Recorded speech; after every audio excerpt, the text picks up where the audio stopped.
47ஆம் சங்கீதம். கோராகின் புத்திரரில் உள்ள ராகத்தலைவனுக்கு உபயோகிக்கப்பட்ட சங்கீதம்.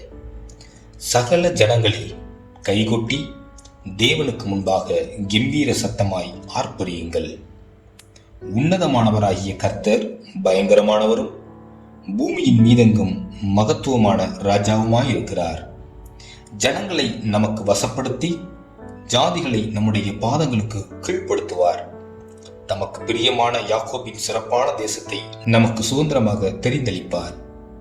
தேவன் ஆர்ப்பரிப்போடும் கர்த்தர் எக்கால சத்தத்தோடும் உயர எழுந்தருளினார். தேவனை போற்றி பாடுங்கள், பாடுங்கள். நம்முடைய ராஜாவை போற்றி பாடுங்கள், பாடுங்கள். தேவன் பூமி அனைத்திற்கும் ராஜா, கருத்துடனே அவரை போற்றி பாடுங்கள். தேவன் ஜாதிகள் மேல் அரசாளுகிறார். தேவன் தமது பரிசுத்த சிங்காசனத்தின் மேல் வீற்றிருக்கிறார். ஜனங்களின் பிரபுக்கள் ஆபிரகாமின் தேவனுடைய ஜனங்களாக சேர்க்கப்படுகிறார்கள். பூமியின் கேடகங்கள் தேவனுடையவைகள். அவர் மகா உன்னதமானவர்.